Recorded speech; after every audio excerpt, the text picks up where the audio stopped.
ಶಾಲೆಗೆ ಪ್ರಥಮ ಸ್ಥಾನ ಪಡೆದು ಎಂಎಸ್ ದಿವ್ಯಾಗೆ ಸನ್ಮಾನ. ಎನ್ ದೇವರಾಜು ಶ್ರೀ ಲಕ್ಷ್ಮೀ ವಿದ್ಯಾನಿಕೇತನ ಶಾಲೆಗೆ ತಂದ ಕೀರ್ತಿ. ಈ ಬಾರಿ ಎಸ್ಎಸ್ಎಲ್ಸಿಯಲ್ಲಿ 100% ರಿಸಲ್ಟ್ ಬಂದಿದ್ದು ನಮ್ಮ ಶಾಲೆಯ ಹೆಮ್ಮೆ ಎಂದು ಚಿಕ್ಕದಾಸರಹಳ್ಳಿಯ ಶ್ರೀ ಲಕ್ಷ್ಮೀ ವಿದ್ಯಾನಿಕೇತನ ಶಾಲೆಯ ಸಂಸ್ಥಾಪಕರಾದ ಎನ್ ದೇವರಾಜ್ರವರು ತಿಳಿಸಿದರು. ಶ್ರೀ ಲಕ್ಷ್ಮೀ ವಿದ್ಯಾನಿಕೇತನ ಶಾಲೆಯ ಎಸ್ಎಸ್ಎಲ್ಸಿಯ ಎಲ್ಲ ಮಕ್ಕಳು ಉತ್ತಮ ಅಂಕಗಳೊಂದಿಗೆ ತೇರ್ಗಡೆಯಾಗಿದ್ದು ಅಭಿನಂದನೆ ಸಲ್ಲಿಸಲು ಶಾಲಾ ಸಂಸ್ಥಾಪಕರಾದಂತಹ ಸ್ಕೂಲ್ ಎನ್ ದೇವರಾಜ್ರವರು ಶಾಲೆ ಆವರಣದಲ್ಲಿ ಅಭಿನಂದನಾ ಕಾರ್ಯಕ್ರಮವನ್ನು ಹಮ್ಮಿಕೊಂಡಿದ್ದು, ಕಾರ್ಯಕ್ರಮದಲ್ಲಿ ಎಸ್ಎಸ್ಎಲ್ಸಿಯಲ್ಲಿ ಉತ್ತೀರ್ಣರಾದ ಎಲ್ಲ ಮಕ್ಕಳನ್ನು ಸನ್ಮಾನಿಸಿ ಗೌರವಿಸಿ ಅಭಿನಂದನೆಗಳನ್ನು ಸಲ್ಲಿಸಿದರು. ಈ ಸಂದರ್ಭದಲ್ಲಿ ಮಾತನಾಡಿದ ಎನ್ ದೇವರಾಜ್ರವರು, ಒಂದು ಹಳ್ಳಿಗಾಡಿನಲ್ಲಿ ಖಾಸಗಿ ಶಾಲೆಯನ್ನು ತೆರೆದು ಹಳ್ಳಿ ಮಕ್ಕಳನ್ನು ವಿದ್ಯಾವಂತರನ್ನಾಗಿ ಮಾಡಲು ಸಾಧ್ಯವೇ ಎಂದು ಕೆಲವರು ಟೀಕಿಸಿದರು. ಅದನ್ನೇ ಛಲವಾಗಿ ತೆಗೆದುಕೊಂಡು ನಮ್ಮ ಆಡಳಿತ ಸಿಬ್ಬಂದಿ, ನಮ್ಮ ಶಾಲೆಯ ವಿದ್ಯಾರ್ಥಿನಿ ಕಳೆದ ವರ್ಷ ಎಸ್ಎಸ್ಎಲ್ಸಿಯಲ್ಲಿ ರಾಜ್ಯಕ್ಕೆ 3ನೇ ರ್ಯಾಂಕ್ ಪಡೆದು ತೇರ್ಗಡೆಗೊಂಡಾಗ ನಮಗೆ ಬಹಳ ಸಂತೋಷವಾಯಿತು. ಈ ಬಾರಿ ರಾಜ್ಯದಲ್ಲಿ ರ್ಯಾಂಕ್ ಪಡೆಯದೇ ಇದ್ದರೂ ಉತ್ತಮ ಅಂಕಗಳೊಂದಿಗೆ ಎಲ್ಲ ಮಕ್ಕಳು ಉತ್ತೀರ್ಣರಾಗಿದ್ದಾರೆ. ಅದೇ ರೀತಿ ಮುಂದಿನ ವರ್ಷ ನಮ್ಮ ಶಾಲೆಯು ಸಿಬಿಎಸ್ಇ ಸಿಲೆಬಸ್ ಪ್ರಾರಂಭ ಮಾಡಿ ಮಕ್ಕಳು ಉತ್ತಮ ರ್ಯಾಂಕ್ ಪಡೆಯುತ್ತಾರೆ ಎಂಬ ಅಭಿಲಾಷೆ ಹೊಂದಿದ್ದೇವೆ ಎಂದರು. ಮಕ್ಕಳು ಉತ್ತಮ ಅಂಕಗಳನ್ನು ಪಡೆಯಬೇಕಾದರೆ ಪೋಷಕರ ಸಹಕಾರ ತುಂಬಾ ಅಗತ್ಯವಾಗಿದೆ ಎಂದು ತಿಳಿಸಿದರು.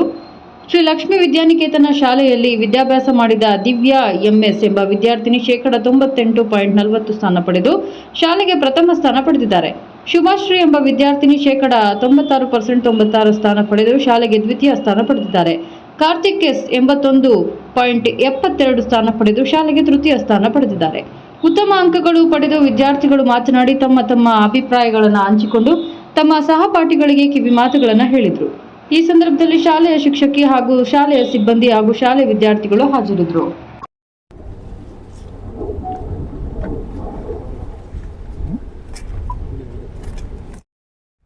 ಏನಿವತ್ತು ಒಂದು ಹಳ್ಳಿಗಾಡಲ್ಲಿ ಶಾಲೆ ಮಾಡಿದಾಗ, ನಾವು ಬೆಂಗಳೂರು ಭಾಗದಲ್ಲಿ ವಾಸ ಮಾಡಿದಾಗ ಎಲ್ಲರೂ ನಗಿದ್ರು.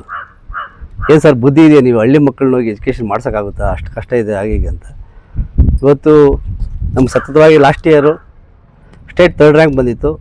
ಈ ವರ್ಷ 100% ಮಕ್ಕಳು ಎಲ್ಲರೂ ಪಾಸಾಗಿದ್ದಾರೆ. ಅದರಲ್ಲಿ 100 ಬರೀಲ್ಲ, ಈ ಸಾರಿ 100% ಪಾಸಾಗಿ ಒಂದು 10 ಮಾರ್ಕ್ಸ್ ಕಡಿಮೆ ಆಗಿದೆ ಈ ಸಾರಿ. ಆದರೂ ಸ್ಟೇಟೆಲ್ಲ ಸ್ವಲ್ಪ ಲಾಸ್ಟ್ ಇಯರು 125 ಮಕ್ಕಳು 625 ಈ ಸಾರಿ ಬೇರೆ 22 ಮಕ್ಕಳು ಮಾತ್ರ ಬಂದಿರೋದ್ರಿಂದ ಸಬ್ಜೆಕ್ಟ್ ಟಫ್ ಇರೋದು. ಒಂದು 10 ಮಾರ್ಕ್ಸ್ ಬಂದಿದ್ದು ರಿವ್ಯಾಲ್ಯೂಯೇಷನಲ್ಲಿ ಇನ್ನೂ ಒಂದು 5 ಮಾರ್ಕ್ಸ್ ಬರ್ತದೆ ಅಂತ ಕಾನ್ಫಿಡೆಂಟ್ ಹೇಳ್ತಿದ್ದಾರೆ. ಅಟ್ಲೀಸ್ಟ್ ಸತತ ಹಿಂಗೆ ಹಳ್ಳಿ ಮಕ್ಕಳು ಇವತ್ತು ರ್ಯಾಂಕ್ ಲೆವೆಲ್ವರೆಗೂ ಬೆಳೆದಿರೋದು ನಮಗೇನು ಸಂತೋಷ ವಿಷಯ ಇದು.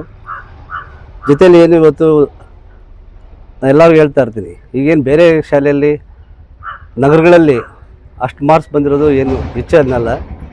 ಇವತ್ತು ನಮ್ಮದು ಪ್ಯೂರ್ಲಿ 100% ಹಳ್ಳಿ ಮಕ್ಕಳು, 100% ಹಳ್ಳಿ ಮಕ್ಕಳು. ಇವತ್ತು ಮೊನ್ನೆ ತುಂಬ ಕಾರ್ಯಕ್ರಮಗಳು ಬಂದಾಗ ಹೇಳ್ತಾ ಇರ್ತಾರೆ ಜನ, ಇವರು ನಮ್ಮ ಲೀಡರ್ಸ್ ಯಾರನ್ನ ಬಂದಾಗ, ಅಣ್ಣ ಹೆಂಗಣ್ಣ ಹಳ್ಳಿ ಮಕ್ಕಳನ್ನ ಮೇಂಟೈನ್ ಮಾಡ್ತೀರಂತ. ಅಂದರೆ ಅವ್ರ ಮುಗ್ಧತೆ ಇರುತ್ತೆ, ಭಯಭಕ್ತಿ ಇರುತ್ತೆ ಹಳ್ಳಿ ಮಕ್ಕಳಲ್ಲಿ, ಜೊತೆಲಿ ಕಲ್ಚರ್ ಇರುತ್ತೆ. ಇವತ್ತು ಇವರು ಏನು ಲೆವೆಲ್ ಬೆಳೆದಿದ್ದಾರೆ ಅವರು ಒಂದು ಸ್ಥಾನಕ್ಕೆ ಹೋಗ್ತಾರೆ ಅಂತ ನಮಗೆ ಅಲ್ಲಿ ನಂಬಿಕೆ ಇದೆ. ಜೊತೆಲಿ ಇದೇ ಥರ ನಾವು ಮುಂದಿನ ದಿನಗಳಲ್ಲಿ ಇನ್ನೂ ಹಳ್ಳಿ ಮಕ್ಕಳು CBSEಯಲ್ಲಿ ಈಗೇನು ಸ್ಟೇಟ್ ಸಿಲೆಬಸ್ CBSEನೂ ಮುಂದಿನ ವರ್ಷ ಸ್ಟಾರ್ಟ್ ಮಾಡಿ ಇದೇ ಥರ CBSEಯಲ್ಲಿ ರ್ಯಾಂಕ್ ಲೆವೆಲ್ಗೆ ಹೋಗ್ಬೇಕಂತೇಳಿ ನಮ್ಮ ಅಭಿಲಾಷೆ ಇಟ್ಕೊಂಡಿದ್ವಿ. ಹೀಗೆ ಹಳ್ಳಿ ಮಕ್ಕಳನ್ನ ಆಶೀರ್ವಾದ ನಮಗೆ ಶ್ರೇಯಸ್ ಅಂದ್ಕೊಂಡು ಮುಂದಿನ ದಿನಗಳಲ್ಲಿ ಇನ್ನೂ ಹಳ್ಳಿ ಮಕ್ಕಳಿಗೋಸ್ಕರ ದೇವ್ರು ನಮ್ಗೆ ಶಕ್ತಿ ಕೊಡಲಿ ಅಂತೇಳಿ ಇನ್ನೂ ಹಳ್ಳಿ ಮಕ್ಕಳನ್ನ ಎಜುಕೇಷನ್ ಮಾಡೋಷ್ಟು ಏನು ಇದ್ದ ನಮ್ಮ ಲಕ್ಷ್ಮೀ ವಿದ್ಯಾನಿಕೇತನ ಸಂಸ್ಥೆ ದೊಡ್ಡದಾಗಿ ಬೆಳೀಲಿ ಅಂತೇಳಿ ಮಕ್ಕಳ ಆಶೀರ್ವಾದ ತೆಗೆದುಕೊಂಡು, ಅವ್ರು ಚಿಕ್ಕವರಾದರೂ ಅವ್ರ ಆಶೀರ್ವಾದ ಬೇಕೇ ಬೇಕು. ಯಾಕಂದ್ರೆ ಅವರು ಮನಸ್ಸು ಮುಗ್ದೇ ಇರುತ್ತೆ. ಹಾಗಾಗಿ ಅವ್ರ ಆಶೀರ್ವಾದ ತಗೊಂಡು, ಪೇರೆಂಟ್ಸ್ ಆಶೀರ್ವಾದ ತಗೊಂಡು ಇದೇ ಸಮಸ್ಯೆ ಹಿಂಗೆ ಬೆಳೆಸೋಕ್ಕೆ ಆ ದೇವ್ರ ಶಕ್ತಿ ಕೊಡಲಿ ಅಂತೇಳಿ ಈ ಟೈಮಿಗೆ ಕೇಳ್ಕೊಳ್ತೀವಿ. ಈಗ ಹಳ್ಳಿ ಭಾಗದಲ್ಲಿ 10% ಇದಿರುತ್ತೆ ಏನು ಪರ್ಸೆಂಟೇಜ್. ಈಗೇನು ಈಗ 93% CET ಆಗ ಇಂಜಿನಿಯರ್ ನಿಂತ್ಕೊಂಡಾಗ ಹಳ್ಳಿ ಮಕ್ಕಳಿಗೆ 83ಗೆ ನಿಂತ್ಕೊಳ್ಳುತ್ತೆ. ಅಂದರೆ 10% ಏನಿದೆಯೋ ನಿಮ್ಮ ಕಡಿಮೆ ತೊಗೊಂಡ್ರು ಮಕ್ಕಳಿಗೆ 93 ಬಂದಿರೋರಿಗೆ ಕಾಂಪಿಟೇಟಿವ್ ಕೊಡ್ಬೋದು. ಹಂಗಾಗಿ ಇವತ್ತು ಹಿಂದಿನ ದಿನಗಳಿಂದ ಅದು ಬಂದಿದೆ. ಎಷ್ಟೋ ಜನಕ್ಕೆ ಗೊತ್ತಿಲ್ಲ, ಹಳ್ಳಿಯಲ್ಲಿ ಹೋದರೆ ನಮಗೆ 10% ಕಡಿಮೆ ಇದು ಸಿಗುತ್ತೆ, ಇದು ರಿಸರ್ವೇಷನ್ ಸಿಗುತ್ತೆ ಅಂತ ಎಷ್ಟೋ ಮಕ್ಳಿಗೆ ಗೊತ್ತಿಲ್ಲ. ಅದು ನಾವು ಹಳ್ಳಿ ಮಕ್ಳಿಗೆ ಹೇಳ್ತಾ ಇರ್ತೀವಿ, ನೀವು ಹಳ್ಳಿಯಲ್ಲಿ ಓದಿಸಿ ನಿಮಗೆ ಇವತ್ತು CETಯಲ್ಲಿ ನಮ್ಮ ಫ್ರೆಂಡ್ ಒಬ್ಬರು ಹೇಳ್ತಾಯಿದ್ರು, ಅಣ್ಣ ನಾನು ಯಾಮಾರ್ಬಿಟ್ಟೆ ಅಣ್ಣ, ನಾನು ಆಧಾರ್ ಕಾರ್ಡು ಹಳ್ಳಿಯಲ್ಲಿ ಮಾಡಿಸ್ಬೇಕಾಯ್ತು, ನಮ್ಮ ಮಗಂದು ಯಾಮಾರ್ಬಿಟ್ಟೆ, ನನಗೆ 10% ಸಿಗೋದು ನನಗೆ ನಗರದಲ್ಲಿ ಮಾಡಿಸ್ಬಿಟ್ಟಿದೆ ಅಂತ. ಹಂಗಾಗಿ ಇವತ್ತು ಈಸಿಯಾಗಿ ನಿಮಗೆ ಮಕ್ಕಳು ಸ್ವಲ್ಪ ಡಲ್ ಇದ್ದಾಗೂ ಅವ್ರನ್ನ ಕಾಂಪಿಟೇಟಿವ್ 10% ಗೌರ್ಮೆಂಟ್ ಕೊಡೋದ್ರಿಂದ ಈಸಿ ಆಗುತ್ತೆ ಯಾಕೆ ಮುಂದಿನ ದಿನಗಳಲ್ಲಿ. ಇಲ್ಲಿ ಎಡವಿಲ್ಲ ಅಂತ ಅನ್ನೋದಕ್ಕಿಂತ, ನಾನು ಹೇಳ್ದಲ್ವ, ಎಡವೋದು ಅನ್ನೋದಕ್ಕಿಂತ ಈಗ ಬೇರೆ ಶಾಲೆಗಳು ಯಾರ ಹೆಸರು ಹೇಳೋದು ಬೇಡ. ಈ ನಗರದಲ್ಲಿರೋ ಮಕ್ಕಳು 200 ಜನ 300 ಜನ ಮಕ್ಕಳಿರ್ತಾರೆ. ಅಲ್ಲಿ ಒಬ್ಬ ಟೀಚರ್ಸ್ ಮಕ್ಕಳಿರ್ತಾರೆ. ಎಜುಕೇಟೆಡ್ಸ್ ಮಕ್ಕಳಿರ್ತಾರೆ. ನಮ್ಮಲ್ಲಿ ಪ್ಯೂರ್ಲಿ ಈಗ ಯಾರು ಸ್ಕೂಲಿಂದ ಹೋಗಿ ಬ್ಯಾಗ ತಗೊಂಡು ಸೈಡ್ ಬೂಟ್ಗೆ ಹಾಕಿದ್ರೆ ಯಾರು ಕೇಳೋದಿಲ್ಲ. ಹಂಗಾಗಿ ಈಗ ಒಬ್ಬರು ಯಾರೋ ಒಬ್ಬರು ಇದ್ದಾಗ ಏನಾಗುತ್ತೆ, ಒಬ್ಬರು ಹೈಲಿ ಎಜುಕೇಟೆಡ್ ಇರ್ತಾರೆ. ಮಕ್ಕಳಲ್ಲಿ ಒಂದು ಮಾರ್ಕ್ಸ್ 2 ಮಾರ್ಕ್ಸು ತಂದೆ ತಾಯಿಯಲ್ಲೂ ಇರಲೇಬೇಕು ಜೊತೆಯಲ್ಲಿ. ಹಂಗಾಗಿ ಈ ವರ್ಷ ಅವಕಾಶ ಇದ್ದರೆ ಮುಂದಿನ ವರ್ಷ ಅವಕಾಶ ಇದ್ದೇ ಇದೆ. ಒಳ್ಳೆ ಮಕ್ಕಳಿದ್ದಾರೆ ಅಂತೇಳಿ ಅಂದ್ಕೊಂಡಿದ್ದೀವಿ. ಮುಂದಿನ ವರ್ಷ ಪ್ರಯತ್ನ ಮಾಡೇ ಮಾಡ್ತೀವಿ. ದಿವ್ಯಾ, ಫಸ್ಟ್ ಆಫ್ ಆಲ್ ಎಲ್ಲರೂ ನಮ್ಮ ಟೀಚರ್ಸ್ಗೆ, ನಮ್ಮ ಪೇರೆಂಟ್ಸ್ಗೆ, ಹಾಗೆ ದೇವರಾಜ್ ಸರ್, ಭಾಗ್ಯ ಮ್ಯಾಮ್ಗೆ ಥ್ಯಾಂಕ್ಸ್ ಹೇಳೋಕ್ಕೆ ಇಷ್ಟಪಡ್ತೀನಿ. ಅವರಿಂದನೇ ನಾನು ಇಷ್ಟೊಂದು ಮಾರ್ಕ್ಸ್ನ ಸ್ಕೋರ್ ಮಾಡಿದ್ದೀನಿ. ಈಗ ಎಷ್ಟು ಬಂದಿದೆ ಅಮ್ಮ ನಿಮಗೆ ಫಸ್ಟ್ ರ್ಯಾಂಕ್? 615. ಯಾವ ಥರ ಎಫರ್ಟ್ ಹಾಕಿದ್ರಿ ಅಷ್ಟೊಂದು ಮಾರ್ಕ್ಸ್ಗಳು ತೆಗೋದಕ್ಕೆ? ಟೆಕ್ಸ್ಟ್ ಬುಕ್ ಹೋಗ್ತಾಯಿದ್ದೆ, ಅವತ್ತಿನ ಪಾಠ ಅವತ್ತೇ ಓದ್ಬಿಡ್ತಾಯಿದ್ದೆ, ಅವತ್ತು ಮಾಡಿರೋದನ್ನ ಅವತ್ತೇ ಓದ್ಬಿಡ್ತಿದ್ದೆ. ಈಗ BGS ಸ್ಕೂಲು ಮತ್ತು ಇಲ್ಲಿ ಎಲ್ಲ ಪೇರೆಂಟ್ಸ್ ಗೈಡ್ ಮಾಡ್ದಂಗೆ ಮಾಡಿದ್ದಾರೆ. ಟೀಚರ್ಸ್ ಯಾವ ಥರ ನಿಮಗೆ ಸಹಕಾರ ಕೊಟ್ಟರು? ಟೀಚರ್ಸ್ ನೀವು ಹಂಗೆ ಓದಬೇಕು, ಹಿಂಗೆ ಓದಬೇಕು. ಹೆಸರು ಶುಭಶ್ರೀ. ಫಸ್ಟ್ ಆಫ್ ಆಲ್ ನಾನು ನಮ್ಮ ಟೀಚರ್ಸ್ಗೆ ಮತ್ತು ಮ್ಯಾನೇಜ್ಮೆಂಟ್ಗೆ, ನಮ್ಮ ಪೇರೆಂಟ್ಸ್ಗೆ ಥ್ಯಾಂಕ್ಸ್ ಹೇಳೋದಕ್ಕೆ ಇಷ್ಟಪಡ್ತೀನಿ. ಅವರಿಂದನೇ ನಾನು ಇಷ್ಟು ಮಾರ್ಕ್ಸ್ ತಗೊಳ್ಳೋದಕ್ಕೆ ಸಾಧ್ಯ ಆಯಿತು. ಈಗ ನಿನ್ಗೆ ಮಾರ್ಕ್ಸ್ ಕಡಿಮೆ ಬಂದಿದೆ ಅಂತ ಹೇಳ್ತಿದ್ದಾರೆ. ಸೊ ಏನಮ್ಮ ಅದ್ರ